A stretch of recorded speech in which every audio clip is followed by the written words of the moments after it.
Welcome back to the Quiet on Set podcast powered by Cineman. I'm Ewan, and as always, I'm joined by Lachlan.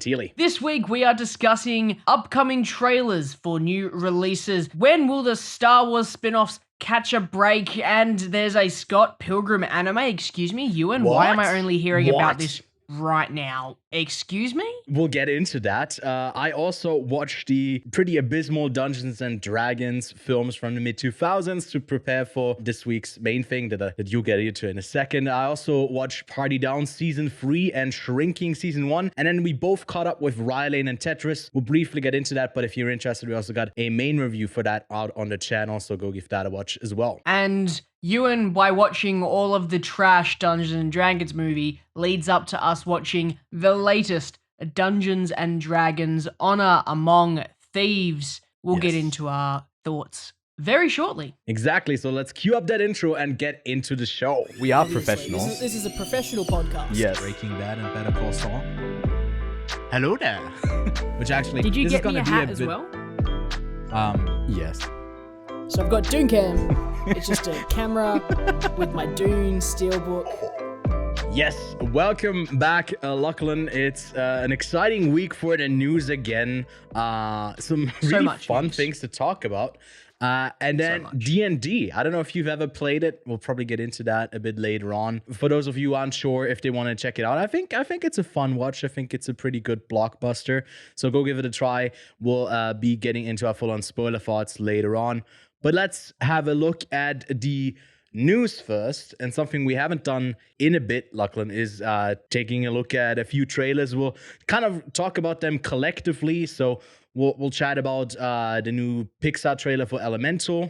We got Asteroid City, new trailer from the Wes Anderson film that hopefully will premiere in Cannes. The Master Gardener, just because that's a totally different vibe for Paul Schrader's new film that I already caught back in Venice. So you can, if you have any thoughts about it, questions, you can ask me. And then Trolls Band Together, because yes, I guess there's another Trolls film. So out of these four, like I already know which one is your highlight, which one you're most anticipating.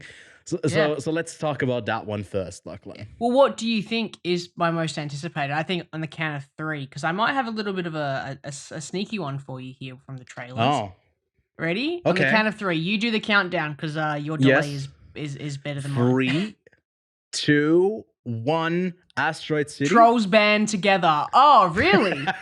Yes, of course. Yeah, he's a huge fan of musicals. Massive fan. Not of to Justin sound Timberlake. racist, which is the best preface to the start of any sentence ever. But I feel like the Trolls all kind of look the same. Oh, if I'm being they're honest, about to get cancelled, Ewan. Don't ever start a sentence like that again. Jeez. Yeah, they're about to fucking drown me in a Justin Timberlake. But yeah. Yeah, look.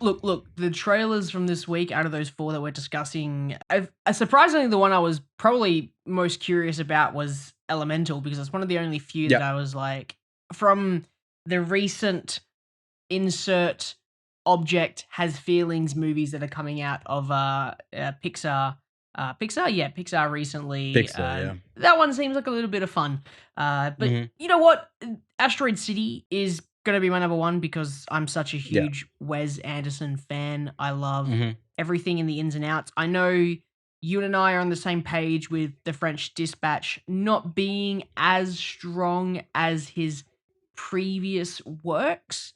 And I feel like Asteroid City could be a return to form because it's a single narrative where The French Dispatch was a bit more a couple of stories thrown into one, and I felt that was the weakest aspect of that film, that it wasn't a one narrative, it was jumping between different eras and different places. And while there were excellent moments, and I do think that there wasn't anything other than that being the weak side of that film, this Asteroid City could definitely be a return to form for Wes. I feel like French Dispatch also kind of had a stacked cast in each era, and you kind of just, for me at least, I wanted more just to focus on like one specific era and get more from these characters. And to me, Asteroid City, I already told you when we both watched the trailer, to me it was like, it kind of had me fed up with Wes Anderson, because I was like, well, are we getting a bit too much just style over actual like substance here anymore, because I love his films when it's just like two characters who live in this crazy world that we focus on, and it's becoming more and more like, I guess it's always been an ensemble, but we'll have to wait and see. I'll hopefully be pleasantly surprised by the film, and I feel like Elemental is kind of, I'm feeling the same way about it, where it feels not really new in any sort of way for Pixar. It's like racism, huh? But it's elements in a sense, and it's like racism, huh? And can these two people live together, or they're fundamentally from different sides? Just like, in a very elemental way, breaking it down. Which I guess if you paired it up with racism, it would then make the analogy of like, well, mixes, races don't mix, which I don't think like they're going into that direction. That would be really backwards, and I don't know, they could have done that like 20 years ago. So it probably will just be like a simple, I think, romance story overall. But the only thing that annoyed me about that trailer was they obviously said elements can't mix, but the core ingredient with fire is air. You need oxygen to make fire. Without that, you can't have fire. So I found that quite funny, how they were like, you can't mix, and I'm like, they definitely would have had to mix to make fire. Fire needs oxygen. I want another, like, you got elements, and then the sequel is not like just elements too, but it's actually molecules, and then it's like about the O2 and hydrogen and stuff like that, and they start to mingle, and then it's actually about like, the Inside Out 2 is just elemental, but it's the elements from Elemental. Yeah, they got like their own little molecules that they are made of.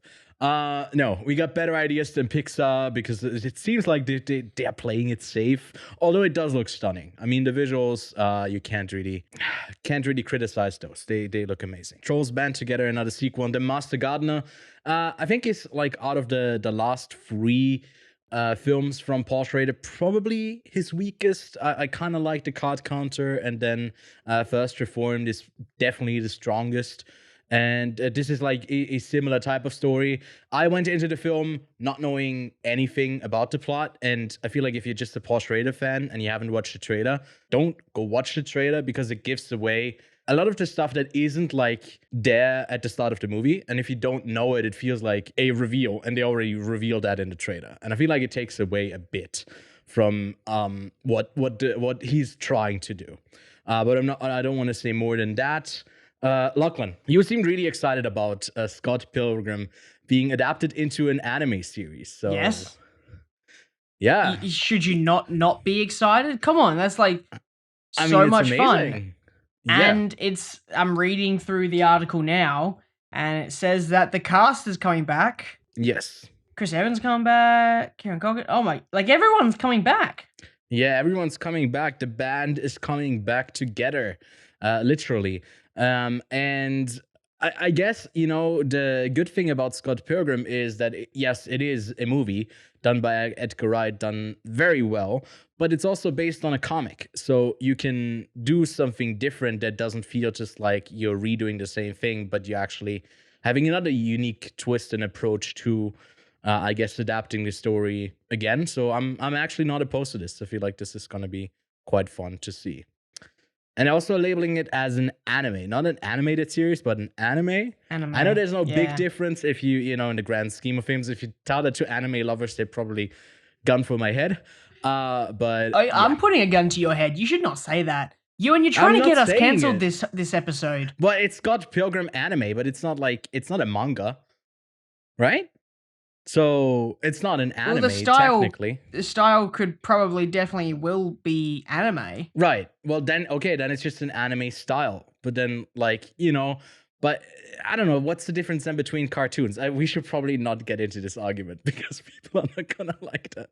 But there's a lot of like cartoons who have an anime style who aren't considered proper anime. Like, if you even try to start the words Avatar: The Last Airbender, then like people, they choke up, they get angry at you. But because yes, oh, yeah, it's not an anime, it's a cartoon. Anyways, Speaking of humor, no, not really. Not a lot of humor in the Joker sequel. But Lady Gaga was spotted as Harley Quinn on. There were a bunch of videos of her in New York City when they were filming. And yeah, Lachlan, what did you make of the first look of Harley Quinn? Yeah. And yeah. Well, again, the only thing that I'm going to go to see Joker Folie à Deux. You'll get that by the time we're in Cannes. I'll get that. Yeah, okay, cool. Just wanted to double check. The only thing I'm going in for is the performances. I do hope, I mean, Gaga can act. We do know that. She's done great jobs in the past. House of Gucci. Yeah. Chef kiss. So I'm going back to see Joaquin Phoenix and Lady Gaga perform, and hopefully they'll do something. And obviously, Todd Phillips, directing Oscar. Of course. He should get for this. No matter and what. And a musical as well. That's the special thing. It is a musical, right? Yeah. Well, I mean, that's why they got really Gaga, right? I guess they have. She's got a great voice. Incredible voice. Yeah, so hopefully Joker will drink himself to death, like in A Star Is Born. I'm sorry if I just spoiled that for you, but so that's probably the same plot as A Star Is Born. Yeah. I mean, the first movie made $1 billion, didn't it? It hit $1 billion, and it was made on a really cheap budget. Is there a budget for this yet? I don't know. Probably 150. I don't know how much it was for Joker budget. The Joker budget was 55 to 70 million. Holy moly, that's a profit. And yeah, I nailed it on. Wait, is Brendan Gleeson going to be in Joker 2? Joker, Folie à Deux. Folie à Deux. I don't know. Is he? I haven't. He's on the IMDb page, and oh really? I'm getting more and more excited. Yes. He's. I mean, he is made for musicals. He's literally got Glee in his name. All right, let's move on. Killers of the Flower Moon is officially confirmed to be playing in Cannes. It's the first movie, May 20th. It will premiere there. We'll be there. We'll be covering that. And the rest of the festival's program will be announced mid-April. We'll go over all of those announced titles once it is out. But yes. Really happy to watch the new Scorsese film. It's the first one since, I think, After Hours in 86 that Scorsese is back in Cannes. So we picked a great year to see De Niro, to DiCaprio. If you're a young girl under the age of 25, you might get really lucky. So yeah, Lachlan, you're still under 25, so we could just put a wig onto you and get like insider news. I'm gonna get insider news. That sounds like a plan. I would just like to see something other than that picture of Leonardo DiCaprio at the dinner table. Yeah, I don't know if we get a trailer for the film before it comes out, because most films, I guess, when they do a premiere there, they don't really have to prep that yet, because I think it also got a release. I don't know it at the top of my head, but I think it's like beginning of October. It has got a cast. Yeah. Like every film has a cast, but it has got a cast.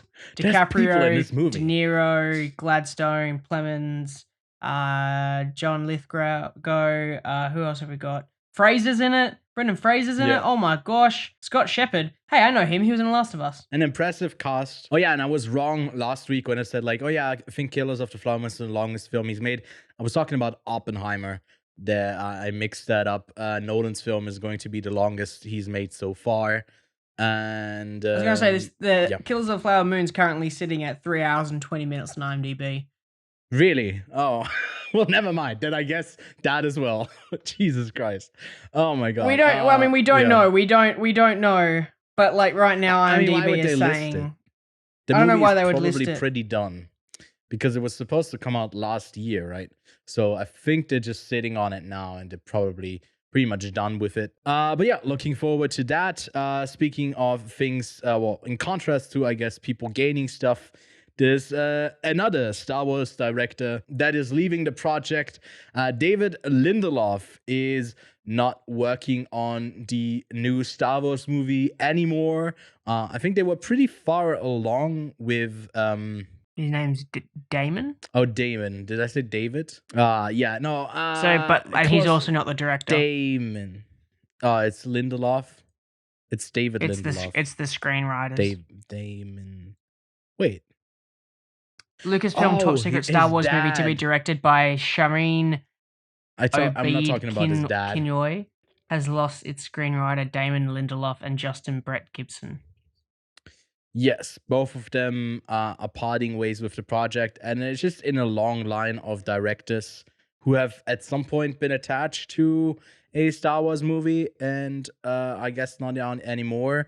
I mean, we are coming up on May 4th pretty soon. I think that's when the Star Wars Celebration Day is happening, and supposedly they are reportedly maybe even announcing about up to 3 movies.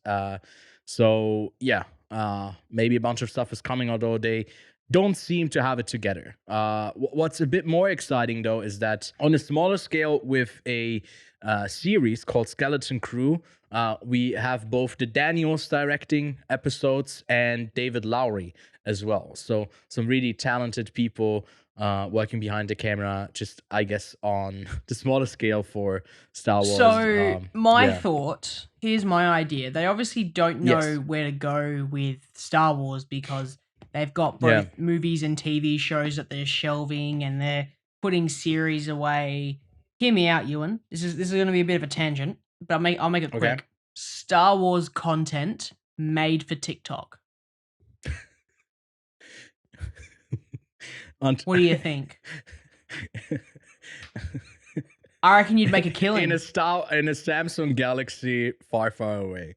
Yeah, you'd make a killing, bro. Like seriously, all we gotta do. How long does a TikTok go for? How long can a TikTok go for? Up to 10 minutes. Come on, I could do that. They're literally Mandalorian episodes, which are shorter than that. Man literally wants to bring back Quibi. Come on, let's bring back Quibi. Yeah. I don't know if they have a big endeavor there. But I mean, I just saw that like Netflix keeps adding these games. I just saw like a game went on sale. I'm blanking on the name of it.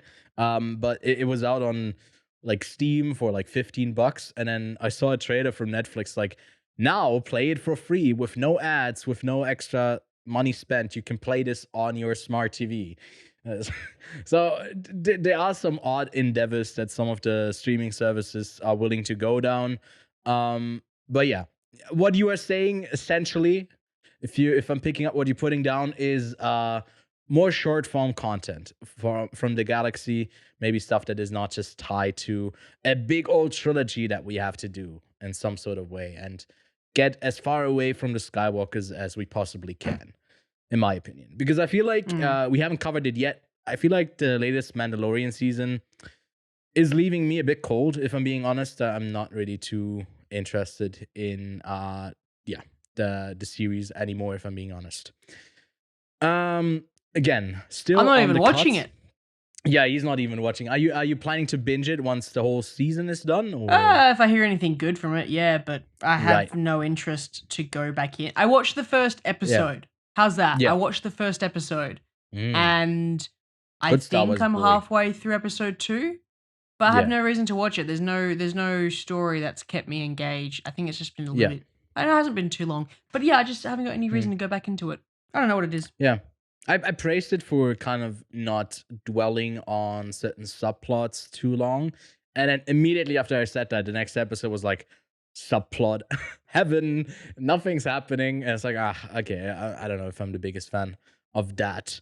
Anyways, Eternals character Kit Harington, he's a knight guy, the guy who has the sword at the end. I don't know what his name is. Sword guy. He was supposedly, do you know that? Dark saber, Dark Knight. That's Batman. We're still on Mandalorian then. It's not the dark saber. But he has a talking sword, which, yes, he's King Arthur from old age. John doesn't know anything. But he's supposedly cut from the new Blade film that's like trimming down, slimming down. And that movie also seems like a bit of a mess. I think they also had a director change like half a year ago or whatever. I think that movie is coming out next year. Black Knight, that's his name. Well, it doesn't Black matter Knight, anymore cool. because he's not Generic. in the movie anymore. I mean, maybe he is. It's just rumors that are rumoring around in the Hollywood sphere. But yeah, that character didn't give me much, and I was really surprised they were like going into that direction towards like pretty much out of left field. I was like, hey, that character is actually someone of note.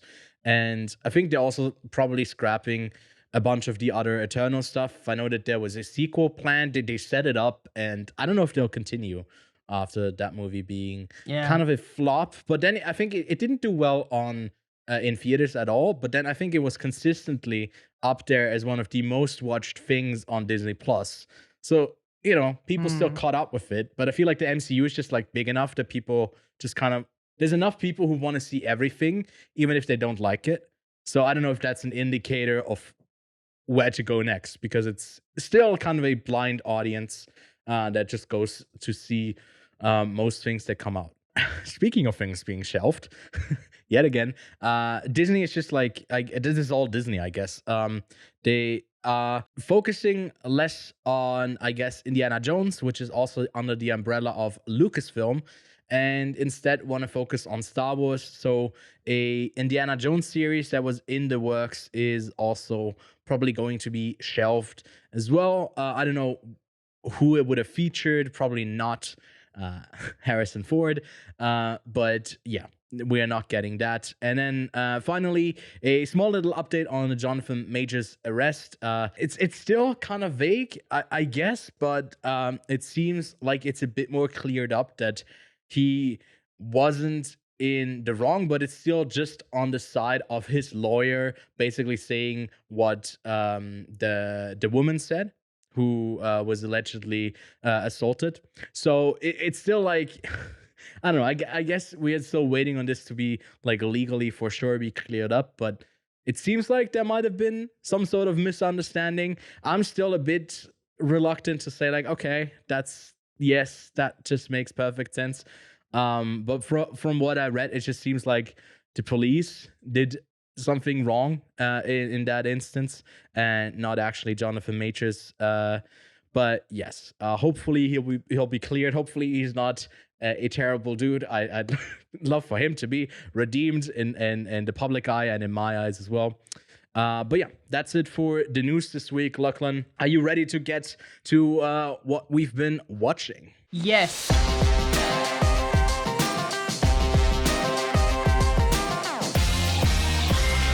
The two things that the both of us watched this week, like I previously mentioned in the intro, we can link it here as well. You'll find them as separate reviews. We'll get into those even in spoiler fashion. But just briefly, Tetris and Rye Lane. What did you make of them? Can you recommend them? Yeah, I can recommend them both. I had a great time with both. Rye Lane has a very independent feel to it as well, which is nice. So it feels a bit more personal. It feels a bit more, you can connect to it a little bit more. But yeah, I just was a bit cringy in rom-coms. I'm not the biggest rom-com guy. There were a number of things that did make me laugh, but the two main characters connecting to each other, I just didn't really get into it that much. But it was a fun time. It's only short. It's only like 80 minutes. So if you want something short to watch, that's probably like one of the shortest films that I've watched recently, because everything's becoming 3 hour epic. 3 hours long. Like maniac level, psychopathic level of film run times. Big long film. We're not trying to, like, someone's going to beat Lawrence of Arabia at some point. Now someone's going to do a 4 hour film and I'm going to be like, come on, dude. We're going to have to bring intermissions back, by the way. That's going to be a thing in the next 2 years. We're going to be bringing back intermissions because your boy needs the pee during a film, and someone's got to tell these filmmakers that inflation doesn't affect your runtime. No, it does not. But yeah.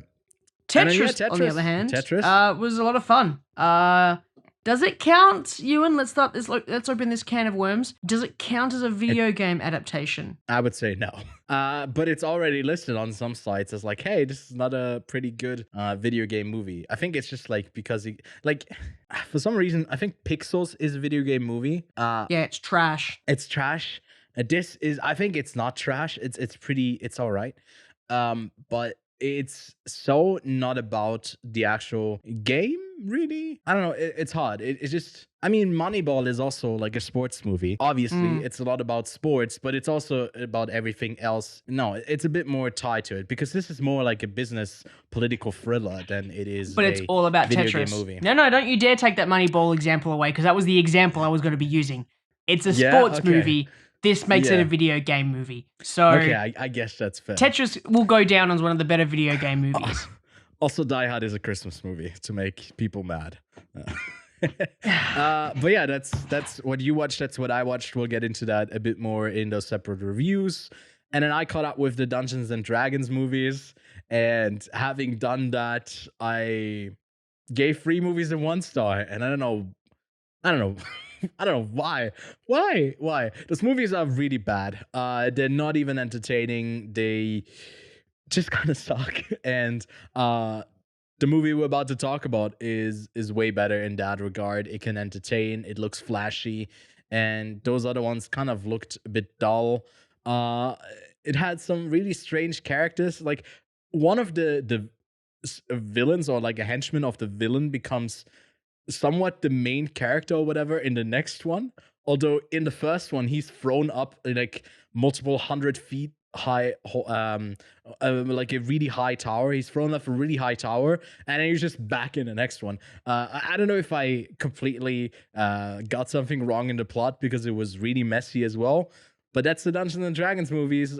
Don't watch them. For some reason, they're also just out on the German Amazon Prime. I think you can't really find them anywhere else because no one else really wanted them. VPN time, baby. Yeah. Although Amazon, I think, does lock you out because you got like different accounts for each. So it's like one of the things that is a bit harder to use with VPN. Just heads up there. But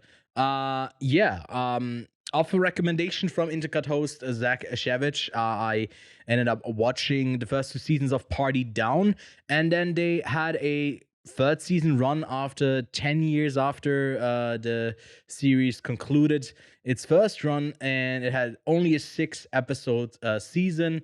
It did feel a bit short, but it's just as charming as those first 2 seasons. It's a really underrated comedy series, and I hope it does get a 4th season. It does kind of go into that direction a bit, so hopefully we'll see those characters return. So go check that out if you haven't heard of it. And then Adam Sandler is back. He has made another movie with Jennifer Aniston, murder mystery. Normally you'd have to lose a bet to go watch one of his films, but I thought, hey, I watched the last one.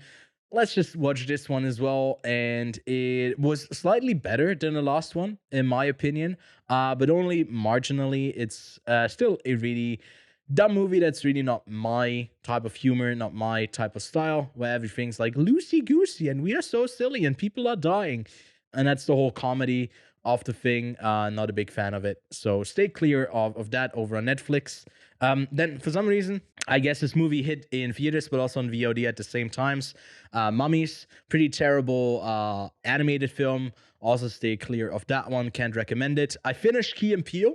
I watched the last 2 seasons, and I did. What do you think about like the change up of them not having a live audience to going into the car setting? Because last week I hadn't watched any of the car episodes yet. I haven't watched Key and Peele up to that point though. Oh, okay. I've watched part. I didn't get up to that part though. Okay. Well, I think it is kind of funny how they use it, because like the opening joke for the whole thing is for the first episode is like the and I said bitch. I don't know if you've seen that bit where they like and they basically do that bit at the end of like the whole ride that they go on for 2 seasons. It's just so they can say it and they're far enough, and then they like, okay, I guess we said it, we got to turn back. And then it like fades to credits and then they're done. So overall, it really sorry, I ruined that joke for you if you haven't seen it, but it's a really fun show with a some great guest appearances as well. And these two carry just whatever they're in or whatever they're part of. So I'm quite quite key. Yes, I'm quite keen to see Keegan Michael Key as Toad. I feel like he's probably not gonna have the most screen time, but he definitely has the energy. I was like, when I see Chris Pratt, I don't think, oh, this could be a Mario. But when I see how, like, Key is jumping around on stage, I'm like, okay, that kind of makes sense for a jumpy little toad dude. But that's it for what I've been watching throughout the whole month of April. I'll also be doing a bit of a deep dive on Akira Kurosawa. I'm doing an Akira Kurosawa April, where I'm catching up on all of his 32 films, and the 28 I haven't seen yet. So if you want to join along, you can find it on my socials and on, I guess, the shorts things that I create. There should be a video out for each movie that I go over, so go give that a try. They're all streaming on the Criterion channel if you want to watch along. But now it's really over with what we've been watching. So Lachlan, let's get to Dungeons and Dragons: Honor Among Thieves. A charming thief and a band of unlikely adventurers undertake an epic heist to retrieve a lost relic, but things go dangerously awry when they run afoul of the wrong people. So that's Honor Among Thieves, I guess, more generic subtitle to Dungeons and Dragons, to differentiate it, I guess, from those mid-2000s adaptations, and also saying, hey, it's Dungeons and Dragons, but it's also about the honor of thieves. So good guys with bad people, or good things with bad people. Mass appeal. Great marketing gig. It's also doing pretty well so far from the audiences and critical responses as well. It's a 3.6 on Letterboxd, a 7.6 on IMDb, and a 72 on Metacritic. It comes in at a runtime of 2 hours and 14 minutes and is directed by John Francis DeLay and Jonathan M. Goldstein, the directors of the comedy Game Night. Lachlan, have you seen Game Night? No. Okay, that's like some people say that it's like the best comedy of the last decade that was made or whatever. I think it's all right. It's okay. It's not as great as some people praise it to be. This is also yet another big hitter from Lionsgate after they've had John Wick. I guess they're going back to back with hopefully some big box office outings, but it also has a budget of $151 million and stars Chris Pine, Michelle Rodriguez, the Bridgerton star Régis Jean-Pache, which I don't even know if he's French, but I just felt like saying it in French, Justice Smith and Sophia Lillis, as well as Hugh Grant in a supporting role. So we'll get into spoilers in a bit. More generally, Lachlan, what did you make of Dungeons and Dragons: Honor Among Thieves? It's a long time. I had a great time. It was shockingly fun. You don't expect films called Dungeons and Dragons to be a good movie, but overall, I had very little issues with it up until the end. That's probably the weakest part of this film is probably the ending. Yeah. But I have to admit, 75% of the film is just a lot of fun. The humor sticks and the action is decent, and you start to care about some pretty dumb, stupid characters, and you're like, why do I care so much about these dumb, stupid characters? But yeah, no, it's a shockingly good time. It's really, really fun, and I'm very happy that I enjoyed my time at the cinema with this film. It's one of those films that you don't expect to be this good, because you expect it to be really generic and like not really getting what it's going for. But I think it kind of walks the line of being broad enough for any audience to enjoy, even if they have no connection to Dungeons and Dragons. And I think they probably, I've only played the game once. I don't know about you, if you're more familiar with the game. But yeah, they probably like put in some stuff. I've heard some feedback from people who actually play a lot that there's like little hints in the background here and there to the game itself. And I feel like it was pretty carefully constructed. And then to me, I think its biggest success is that it's, a MacGuffin chase at the end of the day. It's a quest line. You get like, a new quest appears, and they gotta go down that quest to get to the further in the main quest. And it doesn't really feel that way. It kind of flows well naturally. And I feel like that's probably the hardest thing to do, where it does kind of both things weirdly enough, it does feel like a quest. It's like, oh, it appears so they get to go on an adventure, but also flows well with the story. So I really gotta applaud them for how they constructed the film. I think it's really solid. Yeah. I don't have any familiarity with the game. I haven't really played the actual Dungeons and Dragons game. I've played games similar, like Divinity 2 Original Sin. That's very similar to like Dungeons and Dragons in a sense. It's a different kind of world, but I'm not really familiar with the world per se. Doesn't really matter though, because even if you have no understanding of what's going on, it's pretty easy to follow.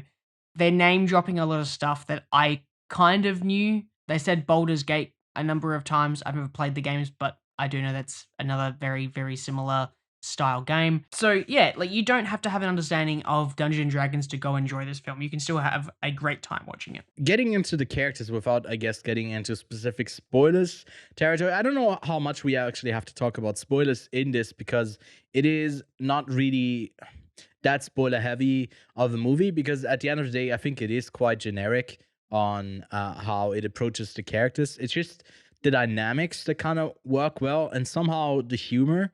I think a lot of it is on the shoulders of Chris Pine being this charismatic dude that just kind of makes sense. You kind of want him as your party leader that doesn't really contribute anything other than being the plan maker, who oftentimes doesn't even have a plan. And then all of the other people actually contributing something.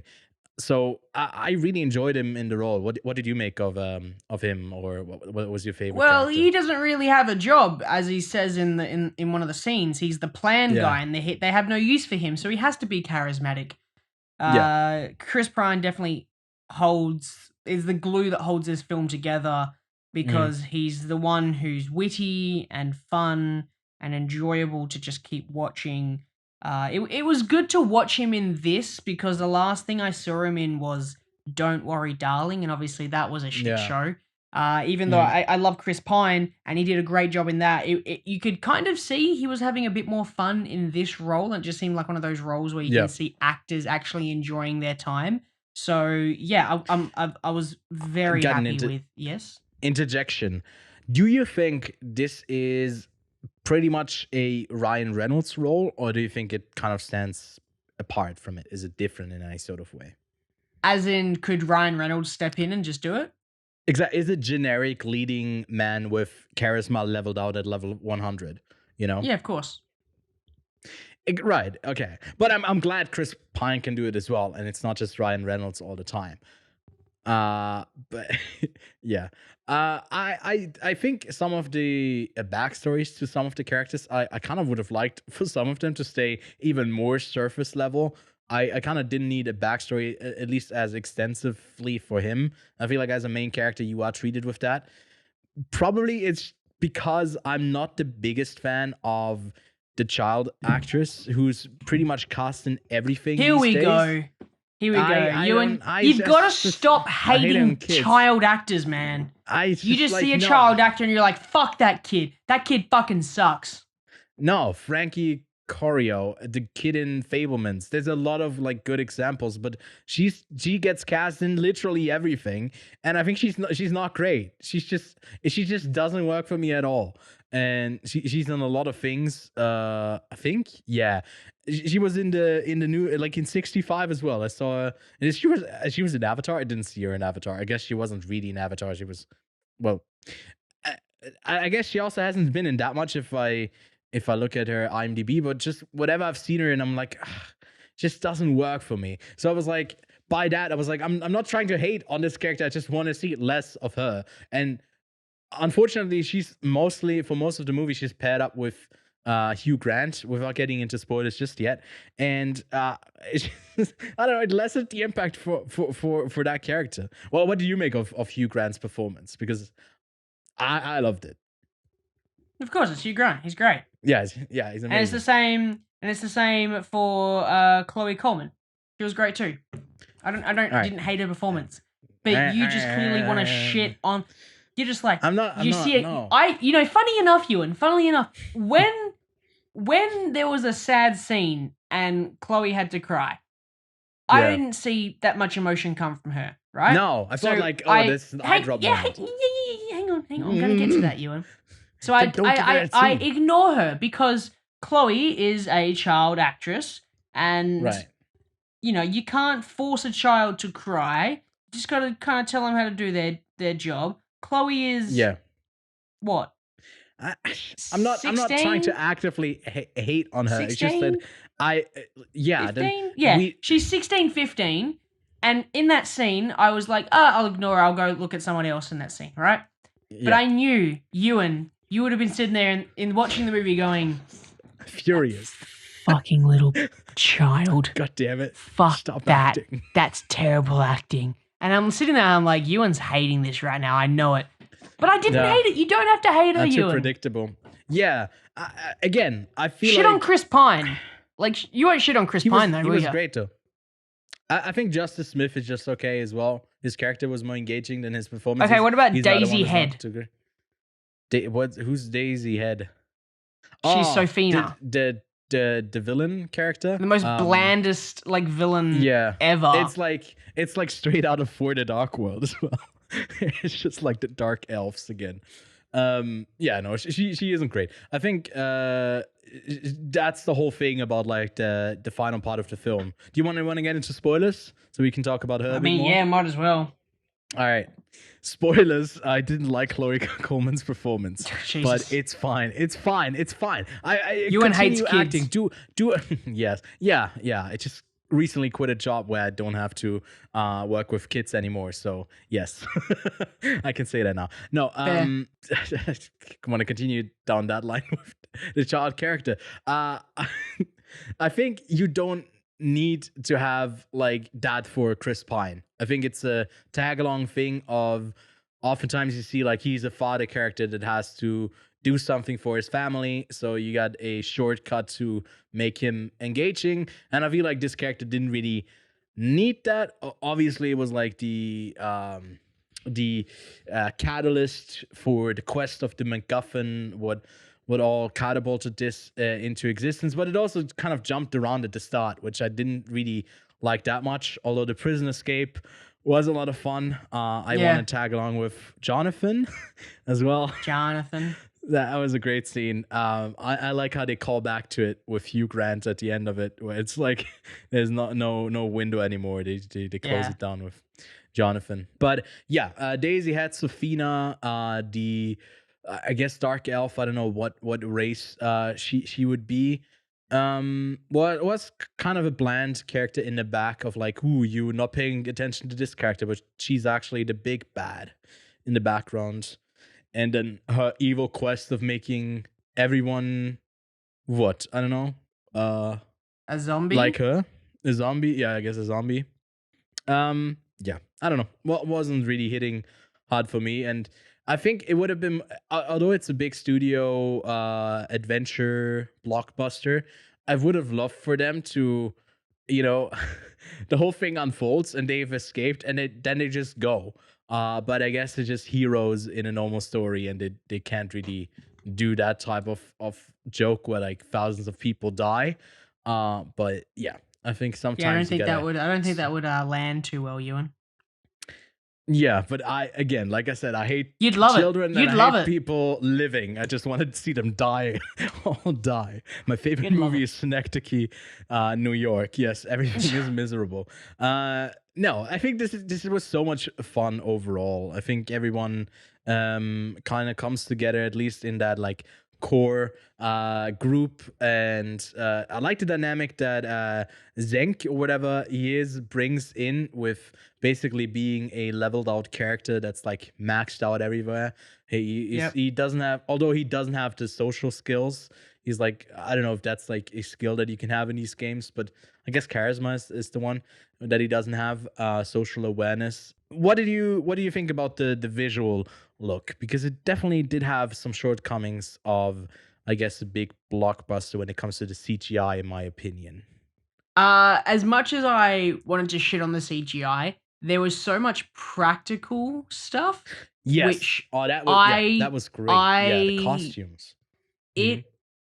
Because there was so many practical effects and practical shots, I decided not to shit on the CGI because you could clearly see that they wanted to do a lot of this stuff practically, and you can see that there was some digital enhancements and there was some CGI stuff, but for the most of it, they probably try to do a lot of it practically, and I can respect that. So I don't want to give this movie any flack for CGI or crappy CGI when I can tell that they wanted to do a lot of stuff practically.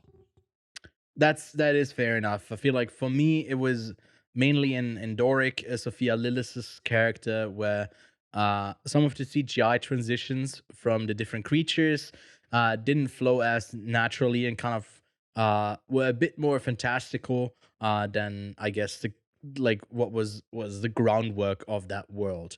And something that I could be a critique, but I actually kind of liked, is that I think the world, apart from the characters that we engage with, doesn't feel like super lived in. It feels like it is not really a world that functions and exists outside of this story, which I think is perfectly fine because we got those main characters on a Dungeons and Dragons quest, and it somehow it weirdly got that feeling across of like, well, these are the main characters, they are important, and everyone else is just kind of to build the world we kind of build around it as like the dungeon masters scraps together some sort of story. So overall I think it's a pretty solid film that we can both recommend. I don't know if you got anything else to add that we haven't gotten into yet, Lachlan.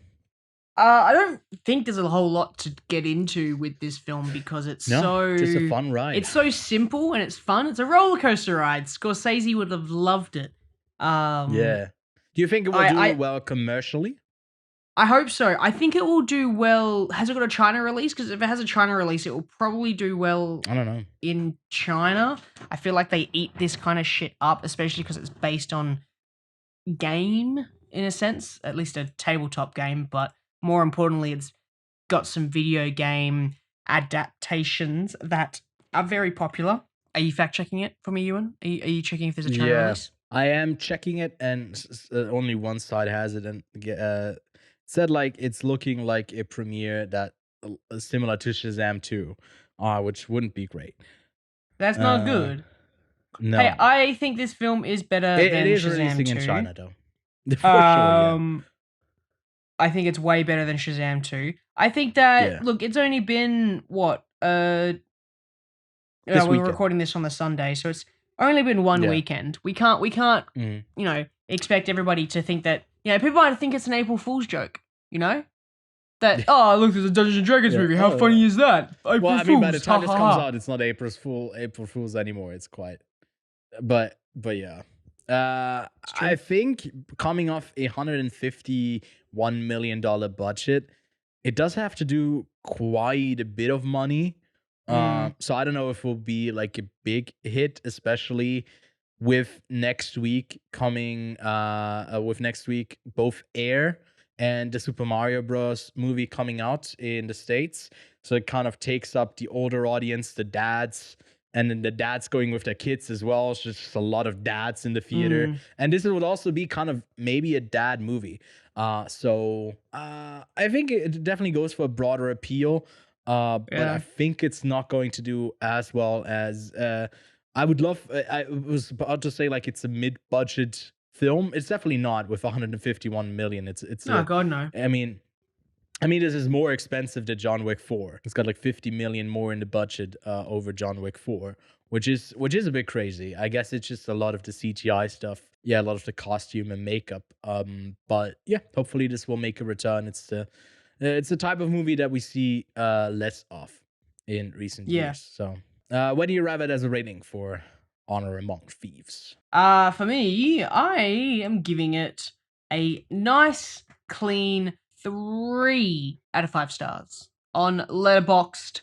That's where I review all my movies. I don't know why I just plugged my Letterboxd there. Yes. It is a site where you can review movies. Look, I think that there's a lot to love with Dungeons and Dragons Honor Among Thieves.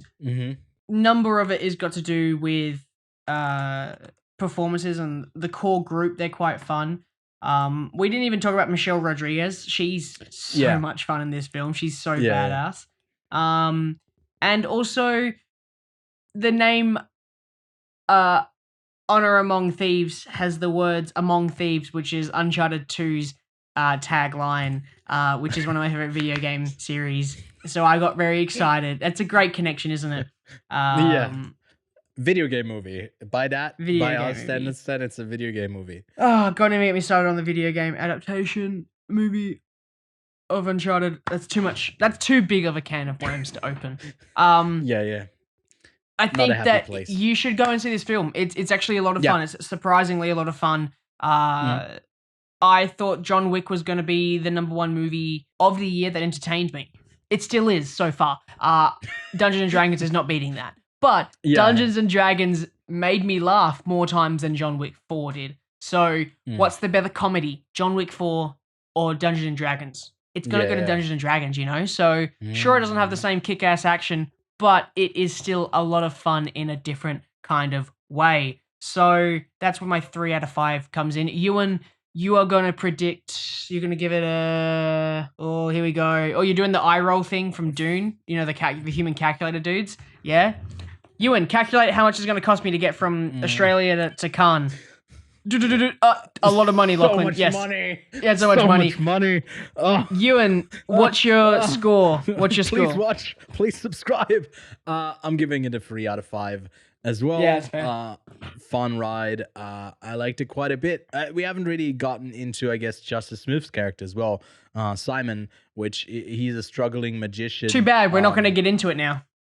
No. We're too far gone. Fuck. But he's cool by the end because he knows magic. He's a grand wizard, which is cool. Very cool. Gets in with the shape shifting. Do you think they'll do a sequel to this? Not regarding budget or whatever. Do you think they would consider doing a sequel to this? If it's successful, I don't see why not. You can go anywhere with this. There's so much to explore with the world. So get his daughter kidnapped again. Yep. Yeah. And Michelle Rodriguez dies again. Chris Pine taken. Yeah, she dies again. Chris Pratt in the sequel. Wait, no, sorry. Better idea. Chris Pine acting, but his voice cast by Chris Pratt. It's an animated movie. You know what? No. It's live action, but all of Chris Pine's dialogue is replaced by Chris Pratt's voice. He's a puppet. Wait, even more than that. Honor among Chris's. The body double is done by Chris Hemsworth. Chris Pine's face is rotoscoped onto Chris Hemsworth's body, and then Chris Pine does the voice work. We do need the legs of Chris Evans because he can stem a whole franchise. My God, Chris Evans. And we get the moustache of Chris Evans on the face of Chris Pine. But the voice acting is Chris Pratt doing a Christopher Walken impression. Directed by Christopher Columbus. That's as far as we're going to get. Too many Chris's. Anyway, speaking of going on for way too long, what's the film that you would pair up with Honor Among Thieves? So, because of all of the practical shots and some of the actual landscapes, wides that were done practically, this film made me want to go back and do Lord of the Rings, the whole original trilogy. So I kind of want to go back and do that. But, you know, that's like a good 10 hours of my life. So I've got to really have 10 hours dedicated to it. So maybe I will, maybe I won't. But that's my double feature recommendation. Go and watch this and then go and watch the greatest trilogy of all time. Asterisk. Lachlan is not guaranteeing that is the greatest trilogy of all time. I'm just using it as a selling point. It may fluctuate between which day I say that. It might be Star Wars. It might be the John Wick series now. It could be any of them. But right now, I'm just wanting you to go and watch Lord of the Rings. Could be all of them at the same time. All at the same time. I'm going into a different direction with the silly humor here. It's not really tied to Honor Among Thieves, but it's more tied to next week's main topic with the Super Mario Bros. Movie. I recently went back and watched it for the first time. The literally first video game movie ever with Super Mario Brothers. From, I think, the mid 80s is when that came out. So go give that a watch. It's really silly. It's really dumb. It obviously doesn't hold up in any sort of way, but it kind of feels somewhat close to a D&D story, because it's like the D&D story of a Super Mario game. So yeah, go give that a try, and we'll be talking about the new Super Mario Bros. Not the new Super Mario, the Super Mario Bros. Movie next week. That's coming out on April, I think a couple days early. For some reason, it is releasing on a Wednesday instead of usually Fridays or Thursdays. It is coming out a day earlier, but out then on April 7th is Air, the Ben Affleck directed story about I guess Michael Jordan's Air Jordans, those shoes. I never really watched basketball. I don't know about you, Lachlan. I think we are both too short to care about basketball. I actually really enjoy watching basketball. I don't follow it's a fun sport anyone. to watch. I really enjoy playing it as well, but I got picked less and less as time went on because of my people don't know how tall you are. I think you could be like fucking 6'5" and people wouldn't know. Yeah. You can be whatever you want to be. It's the Dungeons and Dragons episode. You can show us your character sheet. Yeah. Which, by the way, yes, you're so short, 6'5", fucking short little man. Like that's why I'm being silly, because I'm 7 foot. So yeah, that's you yes. are We're as not tall overcompensating. as a blue person from Avatar. I thought Air was actually about me, because I'm so high up in the air. I can feel the different levels of fucking air density or whatever. Okay, this bit isn't going anywhere, but go watch those two films. Go give our reviews for Tetris and Rye Lane a try. Like we said, Dungeons and Dragons is also a lot of fun. Lots of stuff to see this week. But yeah, next week, like I said, we'll be talking about the Super Mario Bros. Movie. So in the meantime, you can subscribe to the channel to not miss any more reviews or podcast episodes, and leave a like as well. It would go a long way, and we really appreciate it. You can find all of our socials linked below. And Lachlan, I think with that, we are ready to go on our quest. I got my D20 figuratively in front of me. I think I don't really own a D20, but let's roll it. And wait, do you actually have one, or what's he's going off screen? I have one. I cleared out. Sorry, I'm not speaking into the microphone. I cleared out my drawers the other day, getting rid of just like old files and paperwork, and there was a D20 die.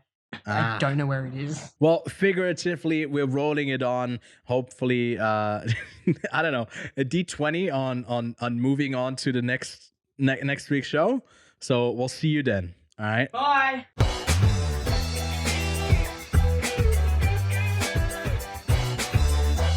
Are you still looking for it? I'm still looking for it, but I won't have it here, unfortunately.